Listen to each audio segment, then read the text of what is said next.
we decided that, look, there are so many young people, there are never going to be enough jobs for them. They have to start companies and they have to create jobs not only for themselves, but jobs and opportunities for others. Hi, I'm Dana Yao, your host on the Emerging Markets Tech Startups podcast. While traveling to over 90 countries, I was inspired by the entrepreneurial spirit across startup communities in Africa, Latin America, Asia, the Middle East, and Eastern Europe. On the show, we bring you stories from entrepreneurs, startup ecosystem innovators, and investors.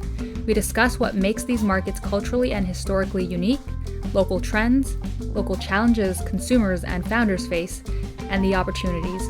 Let's get started.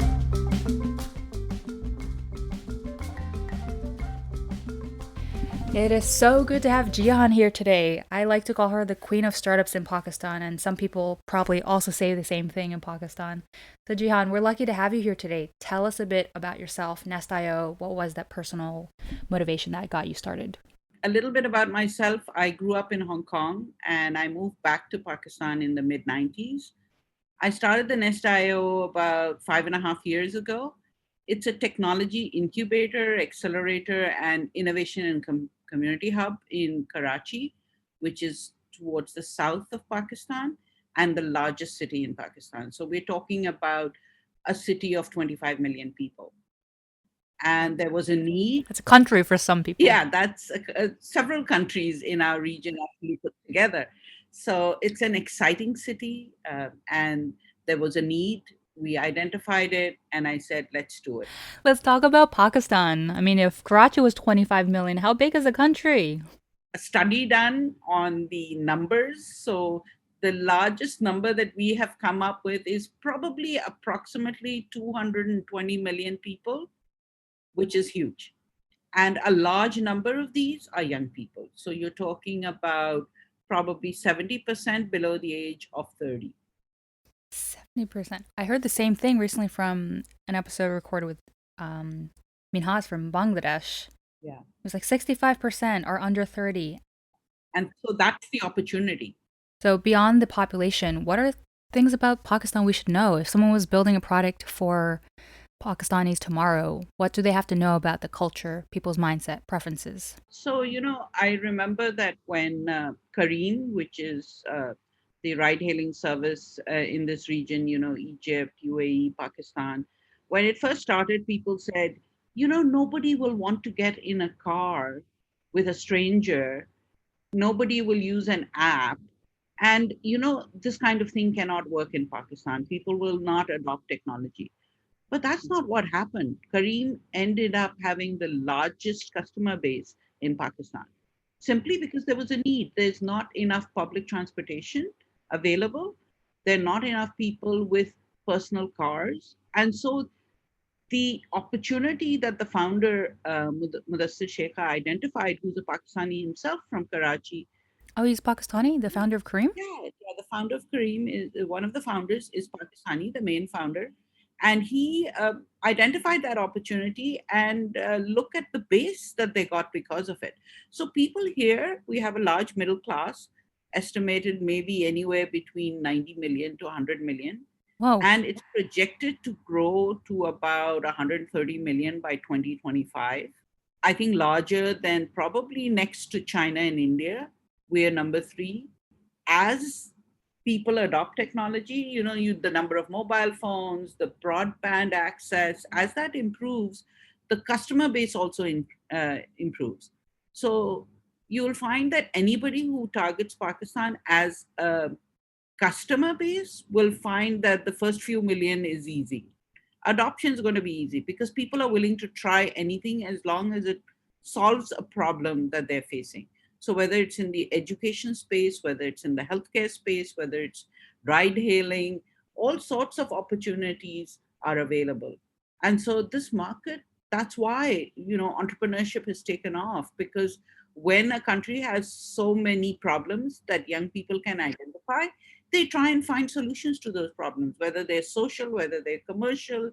Entrepreneurs are always looking for those kind of opportunities. Great segue into my next question. What are the three top local problems, opportunities that startups can solve or are solving today?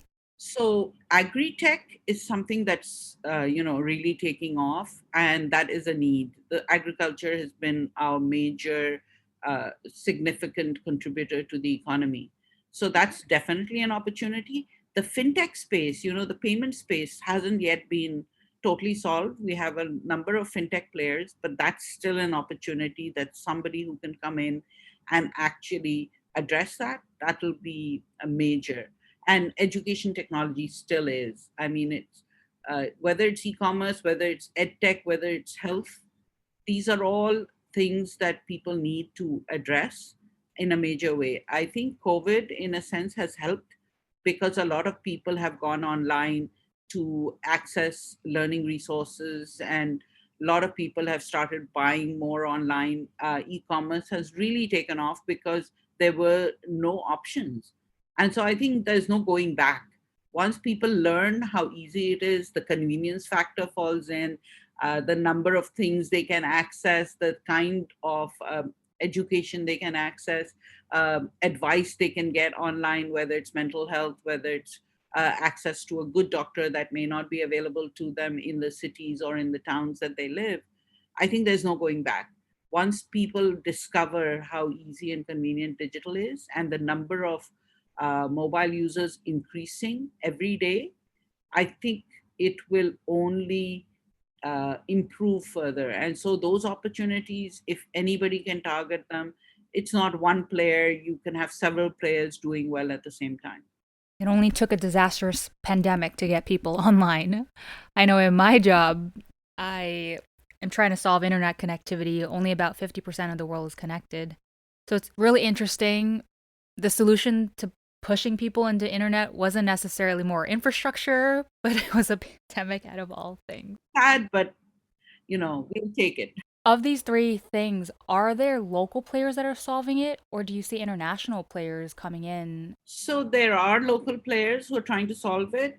There will be international players that will look at the opportunity, and I hope partner with local players, simply because you need an understanding of the market conditions, of the mentality of local consumers.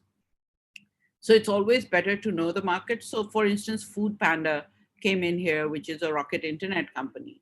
And look at it, they've taken Mm. over the market as far as delivery of food is concerned. Food, yeah, it's Food Panda is it. I mean, it's done an amazing job. A young founder, young CEO who's running it, and there's no looking back. Now, other players have entered the market, and yes, there's an opportunity. There continues to be an opportunity because, much like the rest of Asia, we're into food in a major way.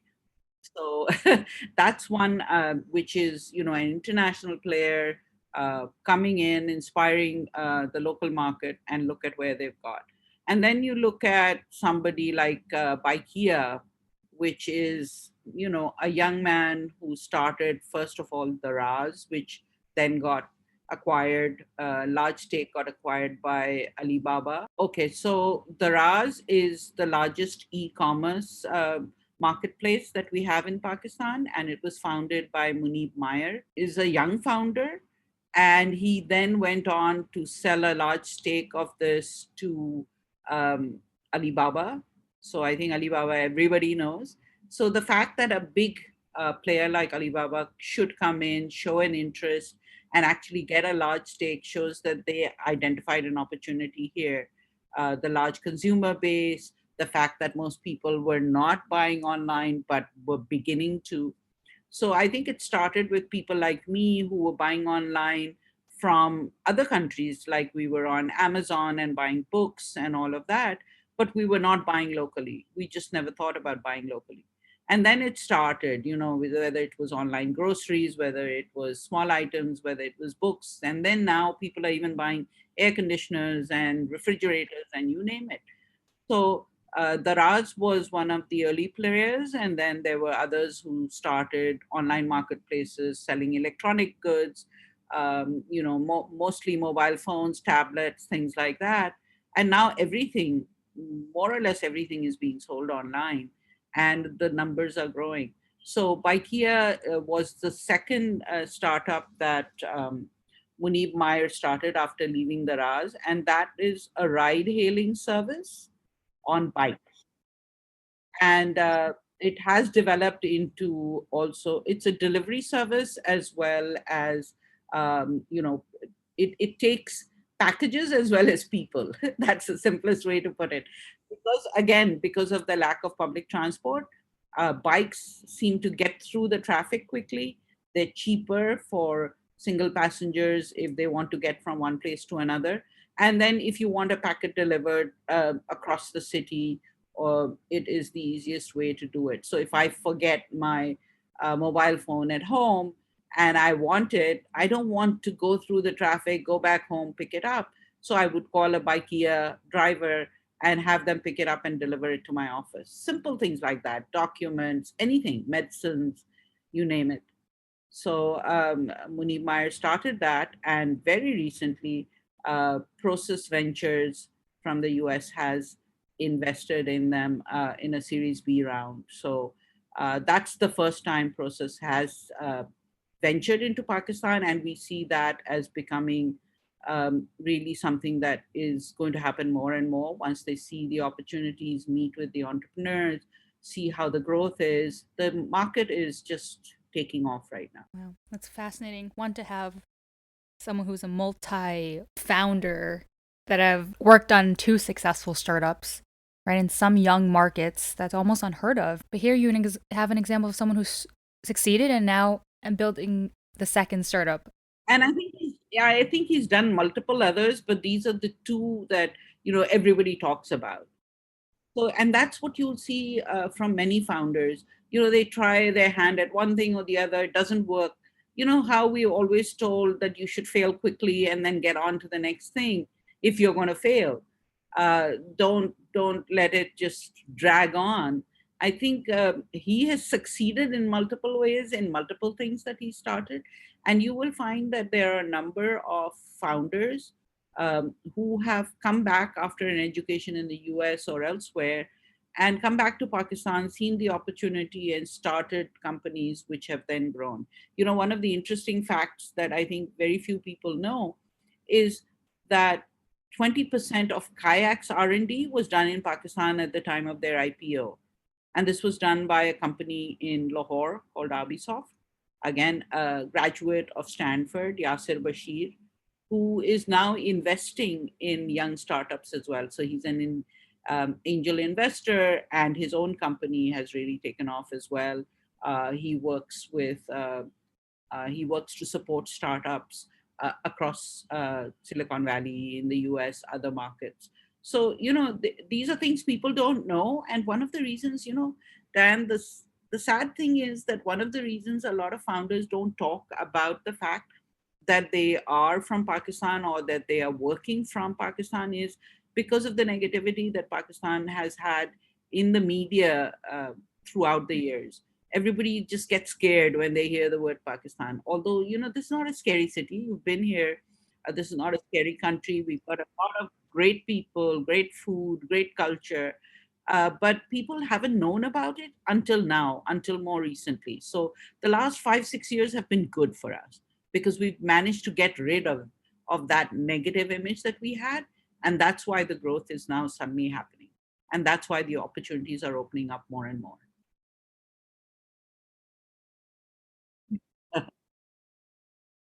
I'm just one person, and there are so many more people. And of course, the entrepreneurs. They're the ones who are actually executing. I've spoken to founders who have come from Nest.io and told me it was because Jihan gave me a chance. She gave me space in Nest.io.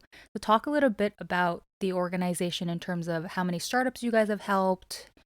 You've had so many cohorts already, investment raised, and what's the backstory of how the organization started? So, I've been part of the Pakistan Software Association for at least 20 years now. And that is the trade association that represents the technology sector. And as I traveled across Pakistan and talked to founders and talked to companies, one of the things that we found was missing was that although the tech sector was growing, and it's been growing in double digits for some time now, we was operating from a small base. There were not enough new companies that were coming in. There were not enough young people who were starting companies, although they had the talent, they had the skills. And we asked people, we said, why is it that you're not, starting companies? And they said, the thing is, we don't know how to turn our tech idea into a business. We're very good at technology, but we don't know how to convert that into a business. We have no access to experts, to mentors. We don't even have access to other people like ourselves whom we can sort of engage with and learn from. And so then the idea of the nest came about. And before then, initiatives had started in Lahore. The Punjab government had started Plan 9, which, and before that, NUST in Islamabad had started an incubation space. And many of us were on the board of Plan 9 in the early days, and we helped set it up. And yet in Karachi, the biggest city of the country, there was nothing. And so we decided that, look, there are so many young people, they're never going to be enough jobs for them. They have to start companies, and they have to create jobs not only for themselves, but jobs and opportunities for others. And that's why we started the Nest.io almost now 6 years ago. And it's been a space that has been totally, transformational in my life, as well as in the lives of everybody who's come in touch with many of the entrepreneurs who've joined our, now 12 cohorts. That's 200 plus startups. That's, impacted so many people. And from day one, as soon as people heard that we were starting the Nest.io, people who were in business, people we are connected with, people in the tech sector all said, how can we help?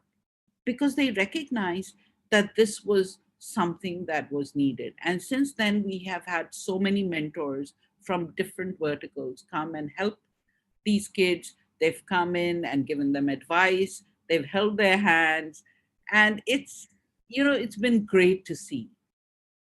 I don't know if we would have been able to do it without them, because to have an idea and to know that there is a need is one thing, but to have enough people buy into that idea and say, okay, we will do what it takes to help you execute on this idea.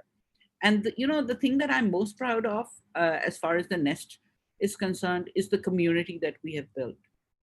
All these startup founders, not only have they worked on their own individual startups, they have helped each other, both in personal ways as well as in professional ways. And they continue to do that.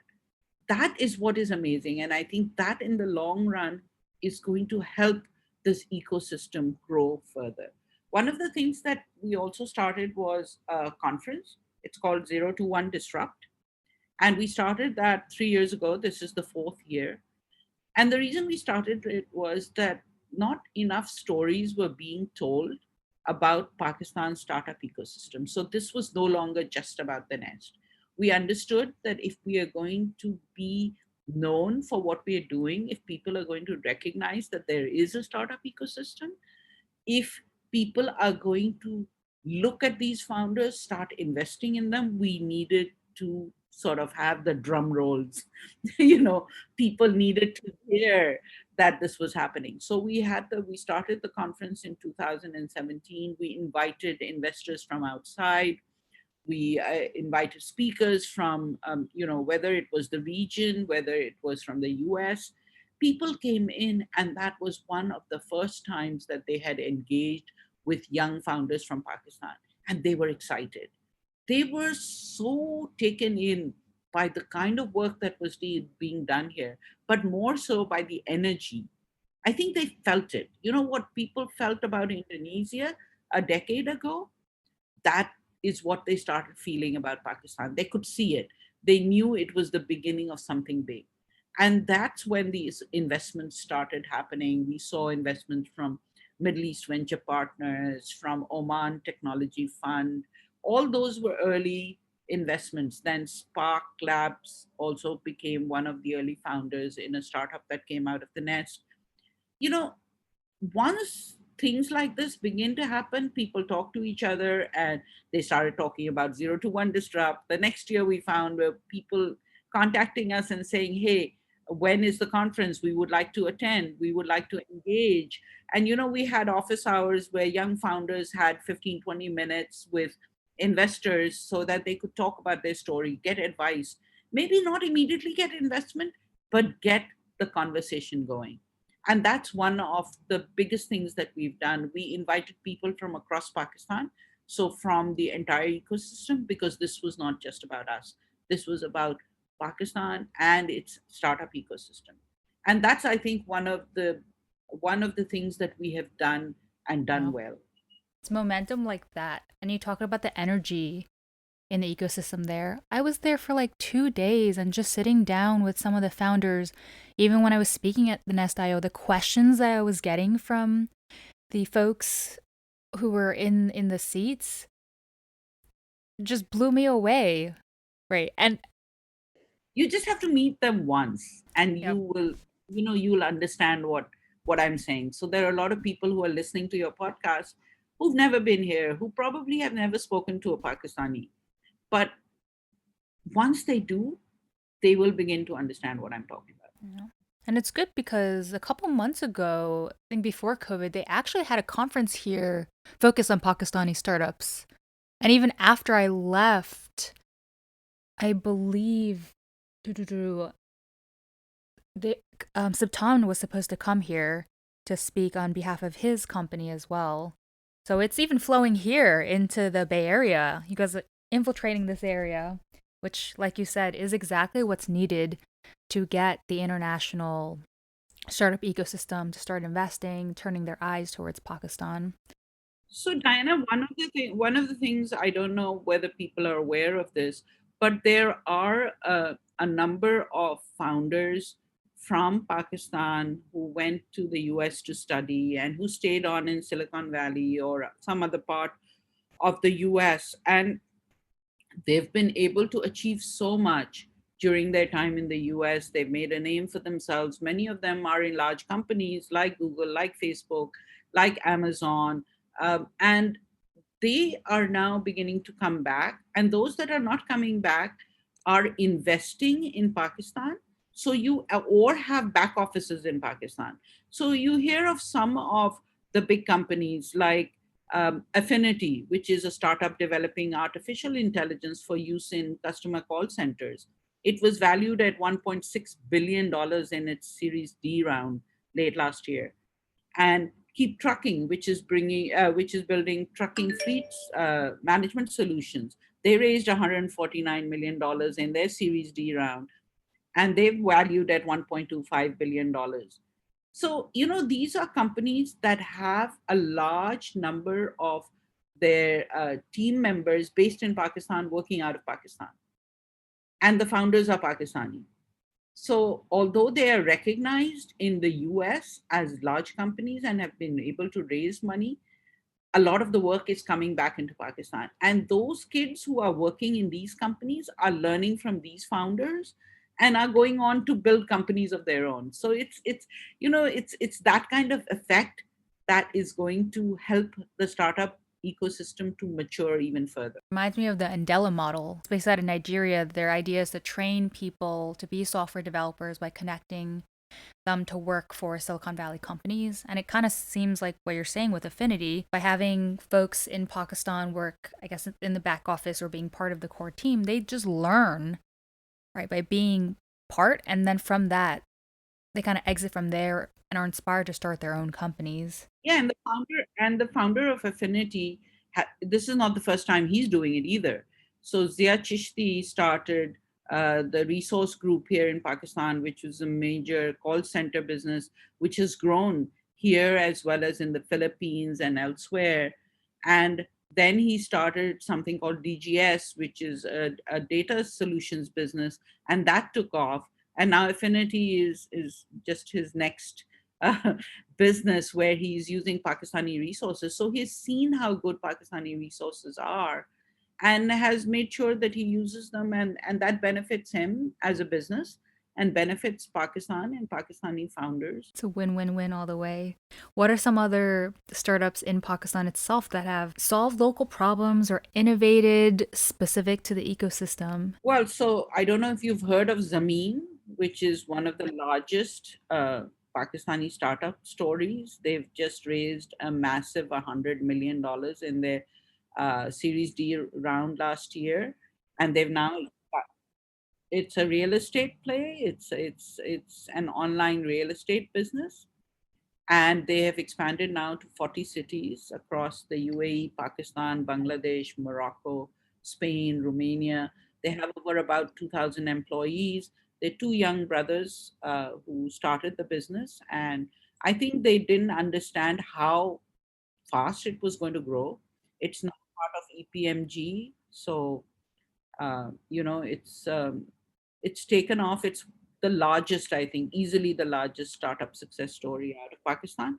Is a product like Zillow, or when you say real estate? And whatever online transfer, yeah. So anybody wanting to sell their property, anyone wanting to buy property, and that's big. I mean, in Pakistan, it's big. People, one of the things that everybody aims for is to have their own property, and so be having access to and details about real estate online, where they can first explore and then make sure that the documentation is correct and everything, because there are a lot of scams, etc., that happen uh, in in real estate anywhere in the world. And so to have somebody validate and make sure that things are on the up and up, and the person who's selling the property actually owns it in the first place, it's a big deal. Yeah, and you hear so many examples like this. I remember talking to Subtan, and he has started the insurance company. And same story. He was saying people were buying insurance by calling these insurance companies. Otherwise, they had no transparency how much these packages cost. He was saying he put the information online, side to side, comparing these companies. And from that, he was seeing first small businesses calling them, even though they were initially servicing consumers. Then they had larger companies calling them. They were basically solving a real need in the market, and a lot of it was just putting it onto digital and getting it in front of people. And So Siptan of smartchoice.pk, the startup you're talking about, he was part of our first cohort. Really smart young man who left his job to start this because he felt that there was something really missing in this space, and he built this market. And now you're right, every insurance company, every corporation that wants to insure their employees, everybody is coming to him, and his business is growing. He then raised investment from the Oman Technology Fund, and subsequently he's raised further investment. So he's doing extremely well. He's a mature founder who was operating single-handedly until it was impressed upon him that, look, perhaps it might be good if you had a co-founder with technical knowledge, because this Siptan himself is not a technology graduate. So then he took on a CTO, and ever since then he hasn't looked back.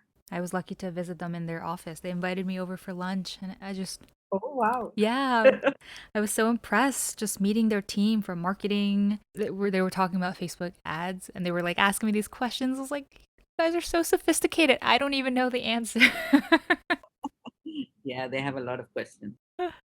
What are some other startups, either from your cohort outside, that you would say is quite impressive? And I'm really super impressed by those young founders who address social needs, although they know that initially perhaps it they won't be able to raise money as quickly and probably not be profitable as quickly as those that are focused on purely commercial needs. So we have a startup by the name of Wandertree. I don't know if you met them when you were here, but uses augmented reality to help children with special needs. So, to help them with their therapy, to help them with their growth, their cognitive skills. And it was difficult. One of the founders who started this, his brother actually is a special child, and he saw him sort of playing with his tablet and his phone, and he said, I noticed that he was able to focus a lot more. And that's when the idea came to me that there are so many millions of people in Pakistan and around the world uh, who could be benefited by having this technology work for them. And so they started Wandertree, and in the early days it was very difficult for them. because, to create a solution, to sell people on it, and then be able to raise investment was extremely difficult. But now they're part of several acceleration programs. They've got grants from UNICEF. They've done extremely well for themselves. And the number of people they've been able to help locally, as well as now they've started expanding and they've started getting business from outside of Pakistan, in the Middle East, even from the US. They need to now market themselves much more aggressively internationally, and that's what they're working on right now. So the two founders, Bakas and Usman, they're amazing people. They struggled through this. They struggled through a number of personal challenges as well. And but where they have come now and the team that they've put together, it's truly amazing. It's inspirational in many ways. And now they're giving back. So Bakas, who's the CEO, comes and mentors young teams at the Nest, and talks about his journey, helps them with their marketing. So this I think this feeling of being able to and wanting to give back because somebody has helped you through your struggles, that's something that I see in a lot of young founders within Pakistan. So Wandertree is just one of them. I think you met Azima from Connect Here, Yes, I met Azima and she had such an inspiring story. who is trying to make it possible for people with hearing disabilities to have access to everything that a person without any hearing difficulties does.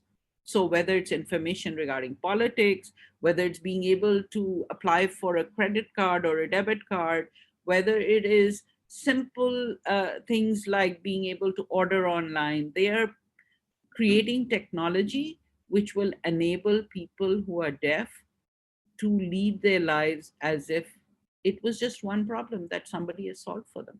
So, and she's only in her early 20s and still a student. She's just graduating this year. And she started this with her co founder, Arham Ishtiaq. But, to watch them go into this with a passion, and she started because both her parents are deaf. And she said, I didn't want them to depend on me throughout their lives. I wanted that if they wanted something, they didn't have to wait until I came home or my brother came home. And one of the most interesting things that they've done is they held a concert. Can you imagine a concert for deaf people? Yeah. So it was, I was there and everybody said that they were crazy. They said, how can you have a concert for the deaf? They can't hear. And what they did was they used lights, they used sign language, they used vibration. And you saw that 300 young people who had never experienced music ever experienced music that night. And one of our local bands, one of the most famous bands we have, played. And the environment was electric, simply electric. So, you know, innovating and making sure you do things with a purpose but also that can translate into a business is something that I have found young people here in Pakistan are doing. There's another startup by the name of Modulus Tech who started creating flat packed housing that could be assembled in 3 hours. And the need arose because when there was the earthquake, the floods, people needed housing, and housing can take forever to put up. So they are these three engineers from NED University. They were part of one of our cohorts. I think it was our fourth or fifth cohort. They said, this is something we can do. And so they created this. This is sustainable living. The products that they are using are, they're using things that can be that the UN has recognized as being the responsible building, and they've been able to help people during the floods. After the floods, they've now decided that they're going to go into the northern areas where tourism is big, but not enough housing is available for tourists, for people living in those areas, better living conditions. They've even gone on to make houses or kennels for pets. People who have pets don't have housing for them. So they're expanding in every which way, and they've been able to raise funding twice.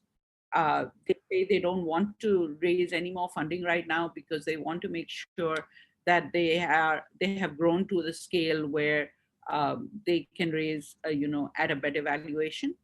But these three young people, they're totally amazing. In the payment space also, we have SafePay, which was part of our last cohort. They have just gone through the Y Combinator program, and they've been able to raise money and probably will raise again. Two founders, one based in the US, one based here in Pakistan, doing extremely well. Also, we've got a local uh, uh, startup that works on replicating what WhatsApp does for the local market.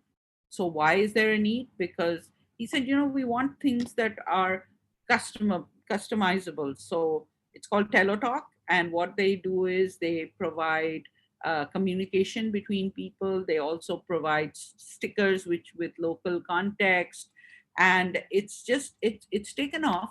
They're doing well. This seasoned founders, and eventually they might sell out to one of the big players, but they've managed to create a local solution and get ownership from people who think that it's great, that this is something that was created locally, something like WeChat, sort of a replica of WeChat, WhatsApp, that kind of product.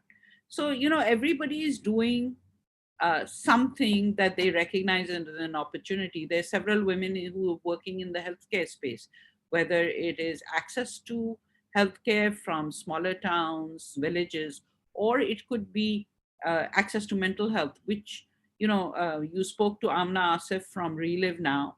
She, she's so passionate about it because she said, I remember when I was depressed and I needed someone and I didn't know who to approach. And with the number of suicides across the world, when people just don't have a person to talk to, and during COVID we've seen mental health cases just multiply. Just being able to talk to a person online for 15 minutes can make such a major difference. And Amna has focused on it and gone after it with such passion and been able to help so many people. It makes her feel good because she feels that she could have been one of those people whom somebody else could have helped. And she had to So, go through the major cultural hurdle because I know that's not necessarily something talked about, mental health in that ecosystem. So I no, and remember. I think this has been something throughout Asia where when you say you have a mental health condition, people say, "Oh, you're crazy." They're not crazy. The stressful life that many of us lead, everybody probably has a mental health condition. So some people have it as a more severe condition, but if you can talk to people, have it addressed, why is it such a problem? I mean, if you have a physical injury, you go to a doctor, right? So if you have a mental condition where you're being stressed, you are not being able to cope, you're not being able to deal with something, that doesn't mean you're crazy. It just means that you need help of an expert, somebody you can just talk to, somebody who can relate to what you're going through and maybe advise you on how you can deal with it. That's it. And I think it helps that somebody as young as Amna saw the problem, identified it, went to experts. So she's not offering the advice because that could be dangerous. She's not a psychologist or a psychiatrist. She's gone to the experts and told them, please make yourselves available online through my platform so that people can access you. And people across the world, Pakistanis who may want to talk to someone in their own language rather than go to a psychologist in the country where they are and have to relate their problem in English. So it's a platform that has now customers from outside Pakistan as well, but definitely within Pakistan. I remember hearing these stories from Amna and Azima personally sitting down with them during lunch. I was just blown away by how socially oriented the ecosystem is in driving impact and solving problems, and hearing them talk so passionately about it. And like you said, despite these topics not being the ones that are on the investment headlines, they care more about solving the problem. And after, they're like, I'll figure out the money aspect in the meanwhile, and they weren't dissuaded by that. Whereas I feel like in this ecosystem in Silicon Valley, it is money first, and the social problems, you leave it for the government to solve, you leave it for nonprofits to solve, and it didn't necessarily feel like that. So I love the sort of confluence of using technology to solve social impact, because that's why I care so much about technology, because I see that talent, the technology, all being able to tackle problems that will affect people and not just make people's pockets richer. Yeah, absolutely. You're absolutely right. And we're fortunate that we have such inspirational founders who care about the country, about the people, about the problems, and being able to solve them. And if we, as an ecosystem, as people who are part of the ecosystem, can support them, can help them, can encourage them, can give them a shoulder to cry on when they need it, can be here when they need someone to talk to, that's exactly what we're doing. And that's why they call you the queen. Or they probably call you the mother of startups in Pakistan. So, No, I refuse to be called the mother simply because that means I'm a lot older and I refuse to get older. you're young in mind, that doesn't change. So, you've worked with so many Yeah. founders and startups. What do you see as maybe one or two challenges that stand in the way? Regulation around investments has been one of the problems, but we're tackling that right now. The State Bank of Pakistan, the SECP, everybody is actually beginning to understand the need to address the regulatory problems and are addressing it. So that gives us hope. Those are some of the things. And what's the problem exactly? So, for instance, bringing money in and taking money out easily, uh, that's something that people want to happen without it taking weeks and weeks. So it's not that they're not allowed to take out the money if they invest, but it should be easier. There should be less documentation, and some of it should just be automatic, as it happens in other countries. So I think those are things that we're learning from other ecosystems and trying to implement here. But the good thing is that when the State Bank of Pakistan starts talking to you, understands the problem, when the SECP starts to ensure that there are separate rules for startups so that they're more flexible, they don't have to provide as much documentation or go through um, a lot of bureaucratic stuff before they're able to register a company. Make it easier, like it happens anywhere. You go online, you can register your company within hours and then get started. So that's begun to happen in Pakistan. And so those were initial regulatory challenges. Um, Now, also, of course, there is pre seed funding, still not that easily available. Making sure that you train enough resources as you scale. That's another thing that is beginning to happen. So these are challenges, but these are challenges that are all being addressed right now. Usually, I was speaking to a bunch of folks in the African startup ecosystem like Zambia, and they lauded that, investment is still a huge challenge there, and it's still a sticky challenge. So it's really optimistic to see that in Pakistan these are challenges, but they're being executed on, and in no time. So, Diana, about 5 to 6 years ago, we had no local investors. So, no local investors investing in startups. There were investors who were investing in land, who were investing in large retail operations, things like that. But nobody was looking at startups. Now we have several companies that have been started, which are just focusing on the startup ecosystem. And also, we've begun to attract capital from outside Pakistan. So, whether it's the region, the Middle East being predominant, but also from the US, from China. So, I think it's great. The investment scene has changed. It must get better, but it is moving towards that. And so, there's still challenges. I don't want to paint a picture of everything being hunky dory, but everything is very optimistic and things are moving in the right direction. As we sort of grow, the investments will continue to pour in. And as people see how the ecosystem is functioning, how the customer base is growing, I think, this will continue to be a space that people will want to increasingly invest in. And that continues to be something that we need to address. We need to tell the stories. We need to make sure people know about us and know what's going on in this country, know what the opportunities are. If we can do that, I think data is still one of our weakest links. We don't collect enough data, and we certainly don't disseminate enough data. And that's something that we need to do well as a country, as an ecosystem. I was hearing there was a local company that was actually doing their own mapping. The founder of Yes. IKEA told me about this because he was like, "Oh, I'm struggling in case Google Maps decides to charge us more. So we need a backup plan." And I was like, "Oh, are there any local companies that are doing mapping? They probably have better data sets." And he's like, "Actually, yeah, we're working with this Pakistani company, but I'm not so sure yet of the quality." But even hearing that was, you know, so interesting versus some of the other ecosystems that I've been in where that doesn't exist. So I feel like the ecosystem is doing all the right things. Yeah, no, and online sales of medicines and medical equipment, all of that. I mean, a few years ago it was unheard of, but now people trust that the right product will be delivered. The companies make sure that you have a doctor's prescription, which you can just scan and send to them.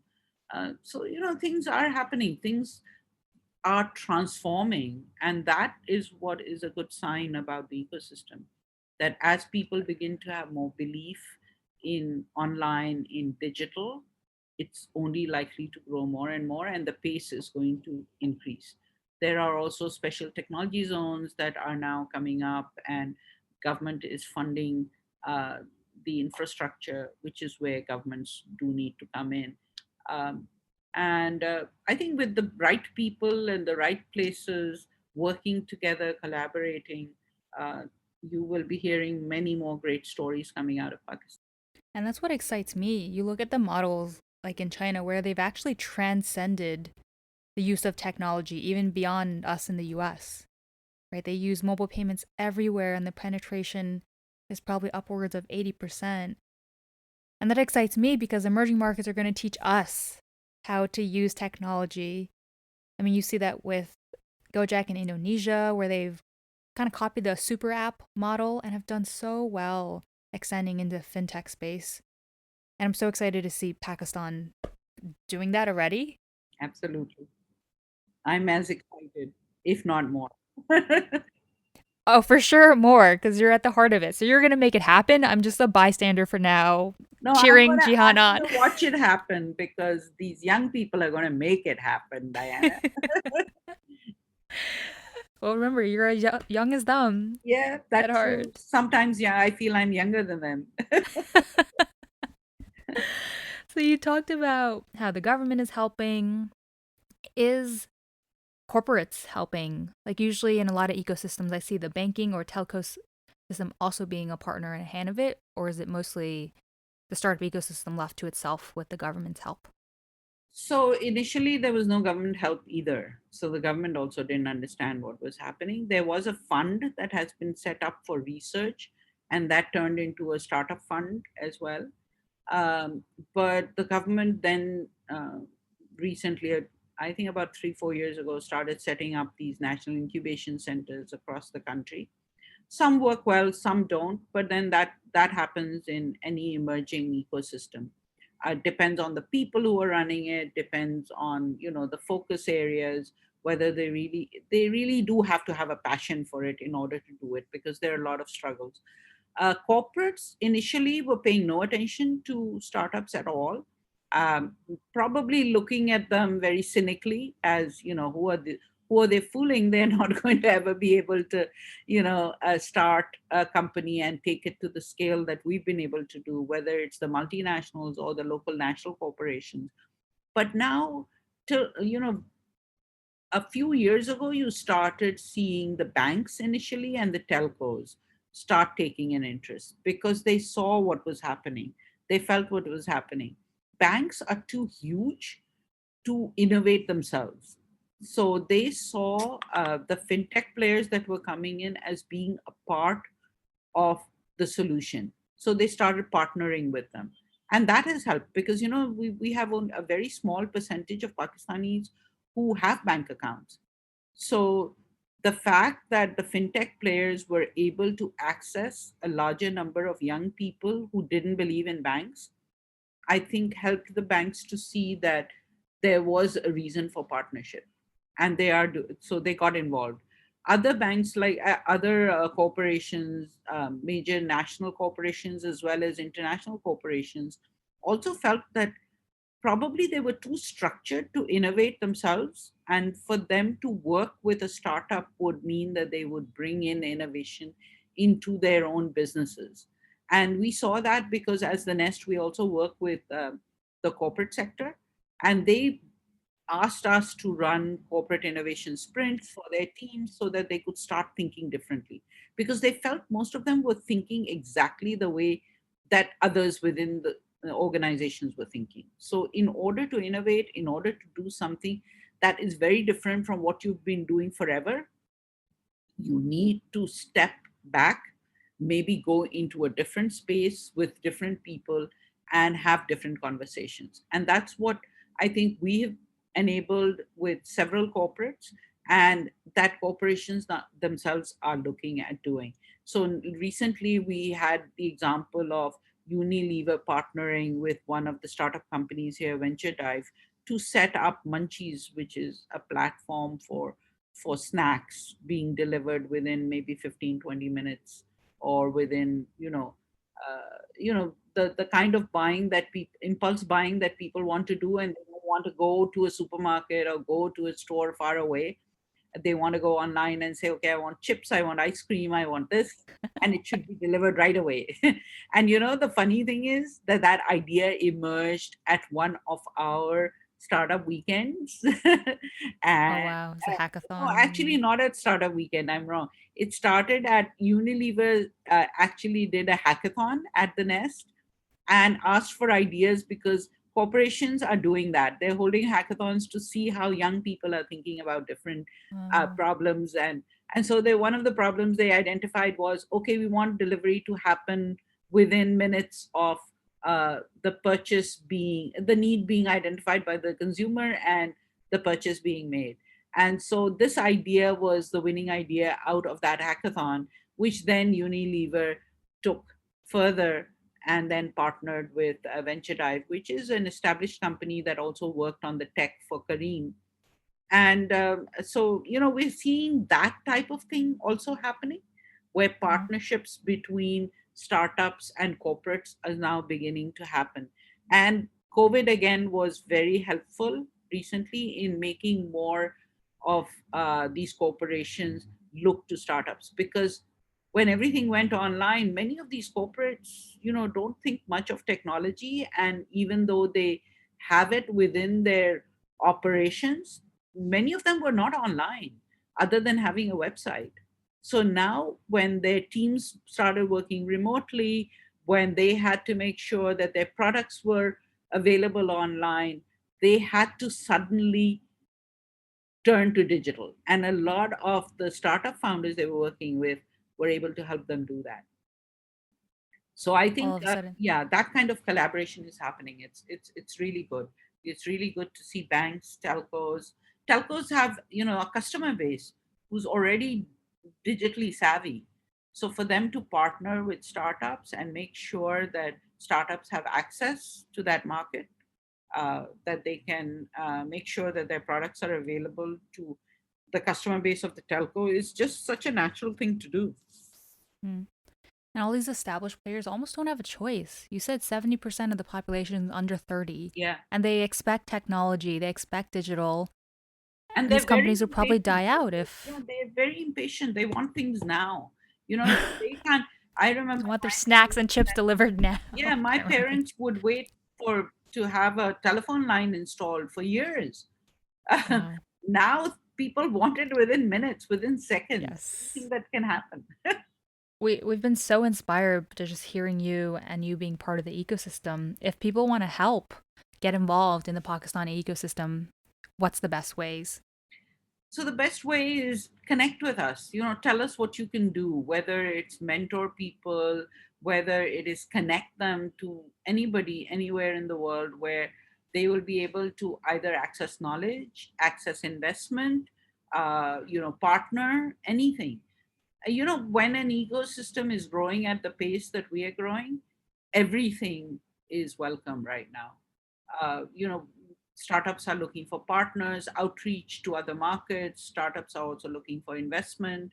um, we are looking for good mentors who we can connect the startup founders to, although we've been very fortunate because we have them available both locally and through organizations like Google, like Facebook, like Amazon. We've always had a lot of support, and we continue to look to that support to help the ecosystem to grow. So that's how they can help, and spread the story. Spread the story about Pakistan. That will help us the most. And hence this episode. So I'm so excited that we got a chance to chat and that we are getting this out as to spreading the story and hearing it from the source. So thank you, Jihan, so much for your time. Thank you, Diana, for the opportunity, and thank you for wanting to share the Pakistan story. Thanks for joining us today on the Emerging Markets Tech Startup Show. If you have questions, comments, requests for me to cover an emerging market, or want to be connected with today's guests, leave me a comment in the reviews or find me on Twitter @Diana Yao. Until next time,